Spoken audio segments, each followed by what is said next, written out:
fiscal crisis that we're dealing with right now is somehow related to illegal immigration. It's definitely related to it, yeah, it has a lot to do So with that. that's the cause of, It's not the total cause of it, but it's a lot of money, and money has to come from somewhere, so, I mean, we're hurting, and it's, if you look at the facts are what they are. I mean, those are the dollars, and the 300 million's been fact-checked several times, believe me, they fact-check me. and this bill would disallow people from getting social services? Actually, this one doesn't even affect that. Doesn't affect that? This would, well, they'd have to e-verify, the government would have to e-verify, so excuse me, it does. So if somebody were to apply for some type of social services, they would go through this e-verify system with this bill? That's right, if they're not unemployed, they wouldn't have to. It's only for employees of the government. Unless they were arrested for a crime, you would not be, or incarcerated or whatnot, or a criminal, this would not follow. I'm just trying to make sure I understand. Right now, an undocumented person can go into a state service provider and apply for welfare and Yes. Section 8, stuff like that. They could do that? I thought that wasn't possible. It's not supposed to be, but it's happening. The 666 number you were talking Yes. about, is that what? Department of Human Services, yeah.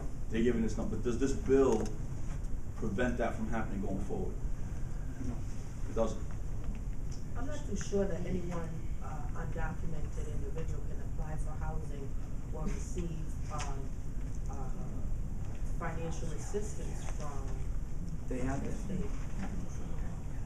Yeah, I know in the schools, I work in the schools in Providence, and they don't have to have a social security number to have children to receive free or reduced lunch. Oh, no, the That's school another- definitely, yeah. the school, that part, but I'm talking about the adult parent Yeah. and housing, because, those are federal programs for which you have to produce, and I speak on that because I at one point was, living in Section 8 housing. Right. And you have to provide, legal documents in order to qualify. When in the last administration, we've done a little investigating I was working directly with the former, head of the, DHS.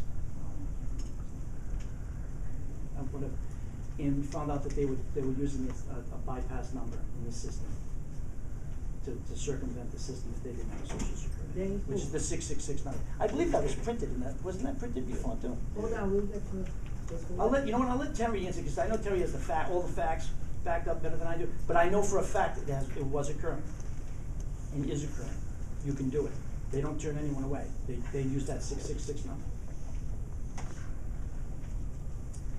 Any other questions? I'm sorry. I just want to be totally clear, and I'm sure somebody else may have those numbers, so I'm hoping that somebody will be better able to educate me. Undocumented immigrants or illegal aliens, right now, they're causing up to $300 million in extra expense to the state. Correct. Okay. That $300 million is coming out of them getting services. The whole thing. So That's Section 8, that's food schooling, stamps. that's everything. Okay. And so you're saying right now they can go in, like an undocumented person can go into DHS and apply for all this stuff? That's right, they're doing that now. Right. But the bill doesn't address that? Unfortunately not.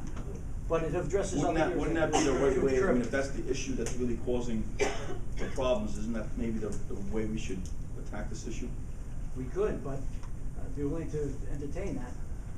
But this bill is a start to find out if they're here and if they're incarcerated and whatnot, if they've been arrested, and it's a way to show them that the reason they're coming here is because they know that we don't check any backgrounds, we don't do any type of policing whatsoever. So we need to put that, go ahead. Okay, I'll wait for somebody else. I appreciate it. Thank you, Representative. Thank you.